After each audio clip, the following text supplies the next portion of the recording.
Welcome back to another Friday episode of World Traveler Cooking. Today we're going to make a dish from Naples. It has two different names. The first one will be very confusing to most people. The second one may be a little more descriptive. The confusing name is Pizza di Maccheroni. The name that's likely to be more easily understandable by foreign audiences, though, is Frittata ai spaghetti. This is basically a frittata with noodles. Italians will get mad at me for calling these noodles, but in the English language, noodle refers to the shape more than anything else. So, yes, spaghetti is a kind of noodle. There I said it. At any rate, it contains, in this case, spaghetti, and people add various other things to it.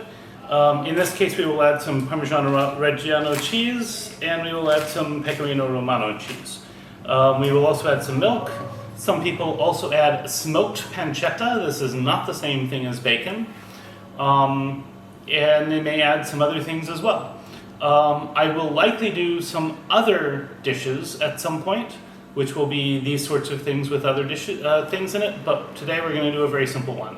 We will also use olive oil, and we will use 1 clove of garlic to infuse the olive oil a little bit with. So, first step, of course, is to start our pasta cooking, and once that's cooking, then I will start getting the filling ready. So, let's get started. So now this is sort of gently boiling, so time to add some salt. I added some before, but I think... Yeah, there we go. So I didn't add so much, but now it's boiling. I'm going to take the spaghetti. This is 350 grams of spaghetti. I will add it here, and I will cook it al dente. So maybe think about it maybe 2 to 3 minutes less than the package says. You want it to be just barely losing its crunch because it will continue to cook in the frittata itself. Into our bowl goes 5 eggs.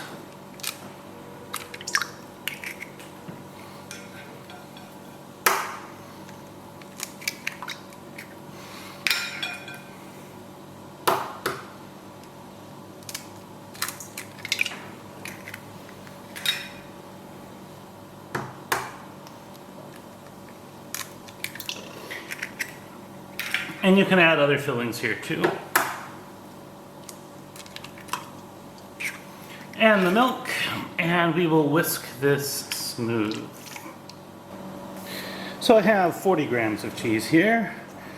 Most of it's parmigiano, reggiano, a little bit of pecorino romano. Again, mixing this in, make it relatively smooth. And then I will be back when the spaghetti is done. In goes the spaghetti. And we will stir this up. This will both temporarily pause the cooking of the noodles. It will also thicken up the filling a little bit.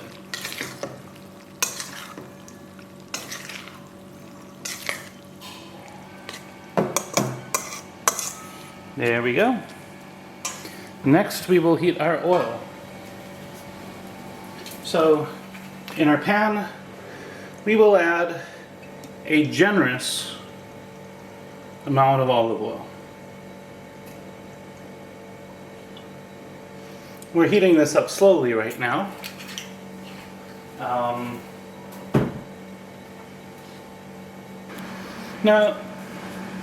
Now this has gotten a little hot, so that's okay though. I'm going to add this here. We actually kind of want it to crisp up a little bit on the bottom, so being a little over hot isn't the end of the world. I'm going to spread this out best we can and dig it into the mixture so just take your spoon or your spatula, spread everything out as evenly as you can, and we're going to let this cook nicely on a relatively high heat for about a minute, and then we will cover this and cook it slowly.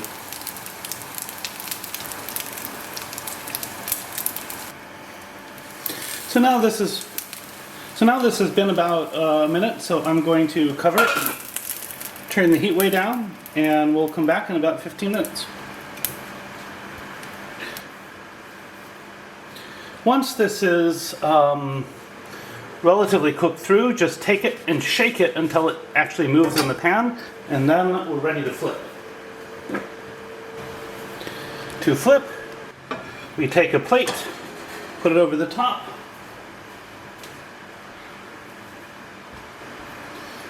then we're going to take it and we're going to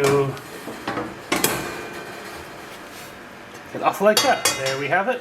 Now we slide it back in on the other side, and I'm going to put this on a low heat, and in about 5 minutes I'll be ready to serve it and do the taste test.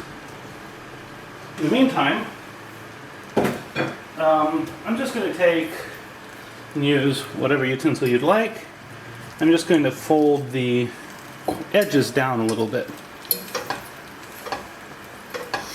because due to the shape of this pan, otherwise it's going to look a little weird. There we go. 5 minutes and then we're done.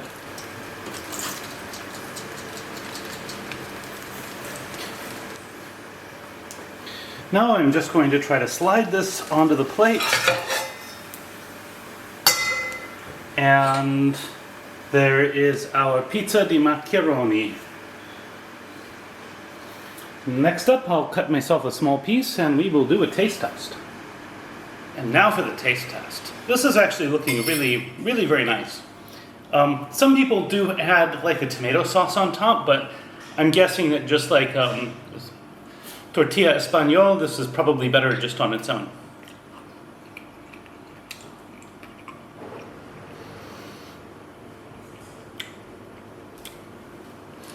This is really interesting. The flavors are quite subtle, but they are multi-layered. The textures are multi-layered also.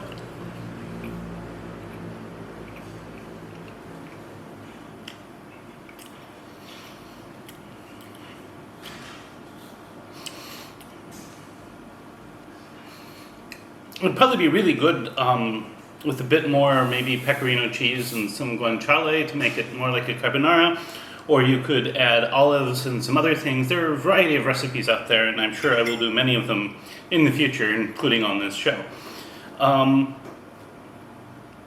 If you like this content, you find it interesting, please like, share, and subscribe.